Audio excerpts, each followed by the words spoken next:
Hi guys, and welcome back to my YouTube channel. And today we're going to be typing Robin from Young Justice, Dick Grayson.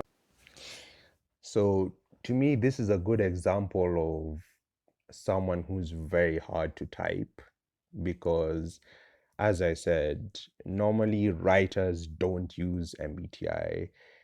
There are usually three cases, but two of the more common cases is either one, they don't use MBTI, or two, if they do use the MBTI, they're very liberal. So someone can just decide, let's just combine like an ENTJ with an ENTP, or let's just combine an ESTJ with an ESTP. So in my opinion, at best, they're just combining random MBTI types, and at worst, they have no clue what MBTI types are. And I link this to sort of being like sci-fi movies where they make scientific mistakes. In the same way, I feel writers can also make psychological mistakes as opposed to MBTI theory, because these combinations of people or these characteristics found within people tend to be quite contradictory in the case of Robin and in the case of other characters. For example, another character that I wanted to type would be Sherlock Holmes from Elementary. So, if you're looking at it, strictly speaking, in terms of his personality, I would say that he is an ENTP 7 6. The only problem is ENTP's dominant function is extroverted intuition, not extroverted sensing.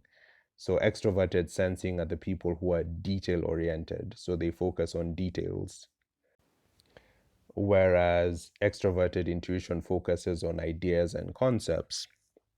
So if you are to factor in sense perception, you just have to end up with an ESTP Enneagram 5, which doesn't really make a lot of sense. So that's why I'm saying certain characters have a bunch of contradictory characteristics, which in real life, they're not really likely to exist.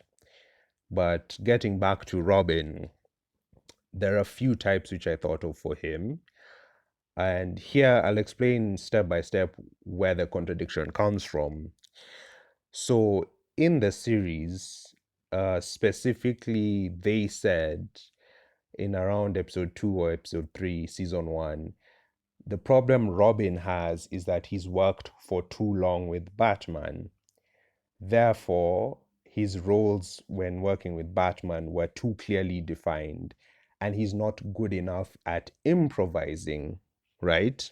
He's not good enough at improvising and adapting to his new team, which is why they suggested that Calder should be the one to lead the team. However, he also seems to have a very happy-go-lucky temperament, not as much as Wally does, but he's very, how do I put it, easygoing, right? And he has a sort of enthusiastic smile constantly on his face, a sort of optimistic, enthusiastic, playful smile. He's a very playful character. So the first type, which I thought he could be, is an INTJ Enneagram 7 wing 6, because that's the only way you can capture all of these contradictory personality types, right? Is because the INTJ represents his desire to lead. So he wanted to lead, he wanted to come up with a strategy, but the J would highlight his inflexibility. It would show that he's not used to working with new people, and he expects the new people to be like the old people that he worked with. And I think that's a common characteristic with INTJs. It would sort of manifest in real life, for example, switching careers or switching to a different system, right? So an INTJ would sort of have that expectation that if they work with someone new, they're like, this is how things are meant to be done, and this is the procedure we're meant to follow. And if you can't follow this procedure, then it's you that's dumb. It's not me that doesn't know how to adapt to change, right? So in this case, the reason I would say INTJ instead of ISTJ is because the strategies he's using work. They're not necessarily outdated. It's just they need to be adapted to a new team, right? So that is why I would type him as INTJ. And in terms of the 7 wing 6, it's very rare for INTJs to be Enneagram 7s. They're more likely to be either 5s or 8s, maybe even 1s. But the 7 is just to explain that he's very emotionally expressive for an INTJ. As I said, he has a very playful attitude, and even sexually speaking, like he was hitting on Megan a lot.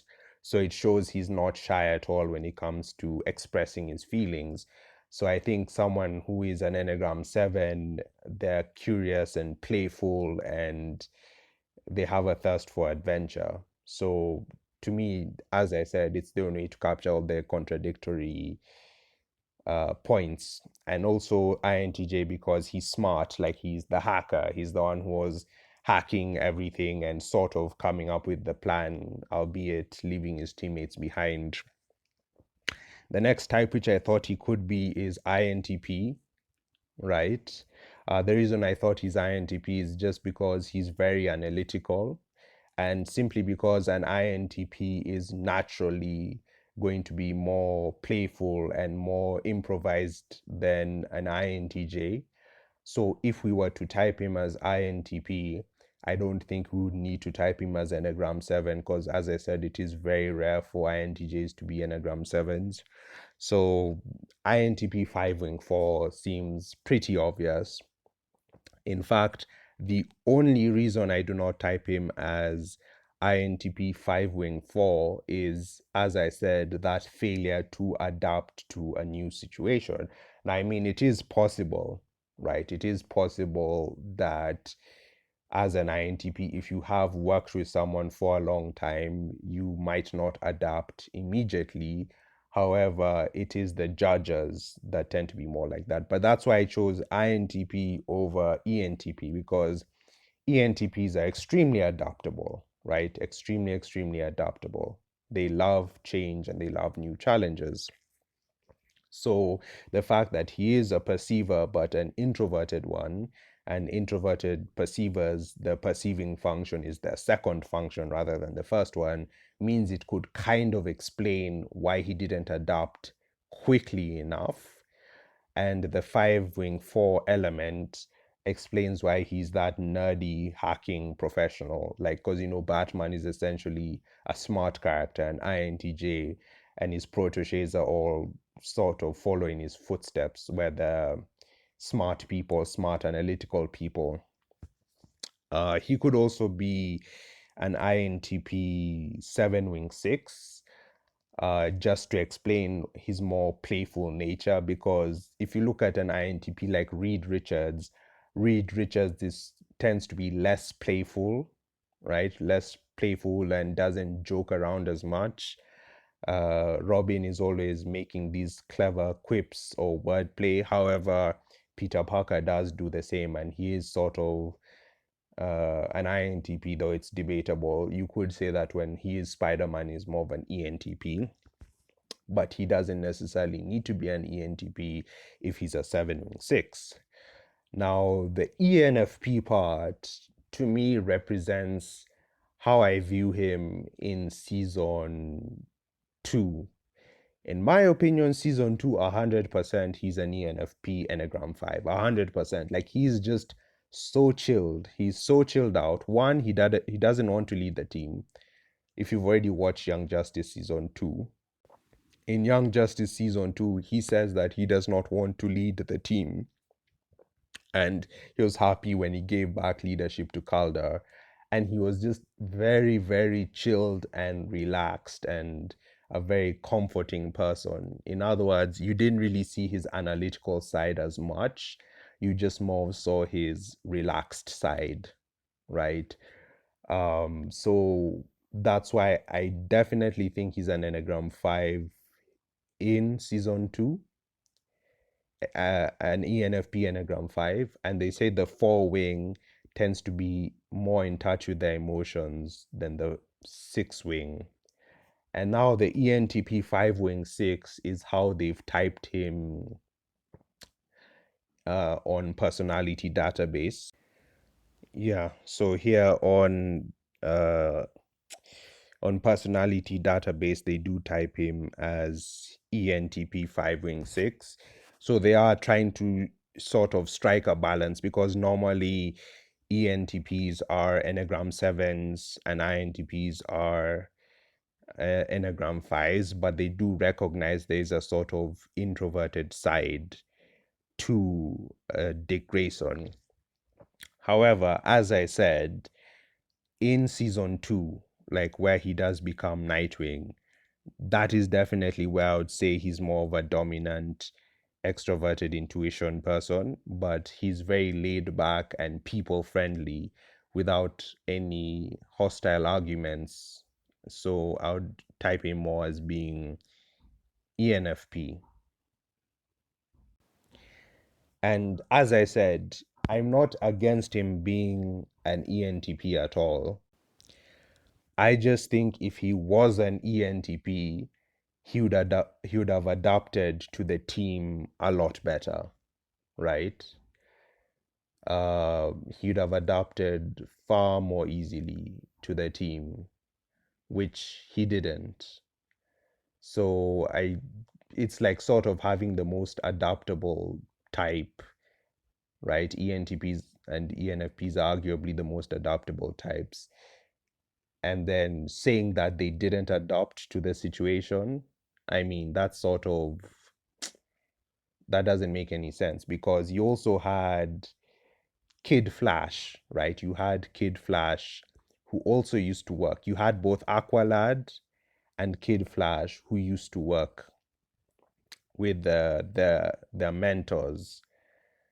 Kid Flash worked with Flash and Aqualad worked with Aquaman, but neither of them were too used to working with their mentors to start working with their team because obviously Kid Flash, who I think is an ENTP, Enneagram 7 wing 8. The Enneagram I'm not too sure, but definitely an Enneagram 7, which is why I said if he was an ENTP, if Dick Grayson was an ENTP, he would definitely be a 5, not a 7, because he's a bit more introverted. And he's not an ESTP because he is actually smart. When I do the typing video, you'll see examples I'll give of him being smart. The main one being the fact that he only believes in science and doesn't believe in magic. And he actually did replicate the Flash's experiment, and that's how he got his powers. So he is actually the definition of an ENTP, a very good example of one with a good level of FE. But as I said, with Dick Grayson, it's highly unlikely, which is why I put the perceivers at the bottom, the dominant perceivers. It's highly unlikely that he'd be a dominant extroverted perceiver and not adapt to his team, even if the other members of his team, even those that aren't dominant perceivers, are able to adopt. For example, with the Flash, Kid Flash and the Flash, they're probably used to running right into things, but they would talk to each other, right? So Kid Flash was sort of more tame. He was more adaptable. He realized these guys don't have super speed. The moment he landed, he didn't just use his super speed. He'd usually wait, right? He'd wait, even though he had a bit of impulse control. He'd wait until the team is settled in. And I think that's what a dominant extroverted perceiver would do. So yeah, in conclusion, I don't think he fits any of these types very well. But if I had to hazard a guess, this would be the order in which I would hazard a guess. I would say INTJ 7 wing 6 is the type that sort of captures everything. So introverted, but still playful, and the judging type desire to sort of lead, but at the same time introverted, so not assertive enough to actually take control, like Calder, who is obviously an ESTJ. So yeah, that is just my video on typing Robin. But I have just rewatched season 1. I might do a more thorough review of season 2 and season 3. But I do think in season 3, he was definitely a very chilled out person. And as I said, writers don't really follow MBTI. So, yeah.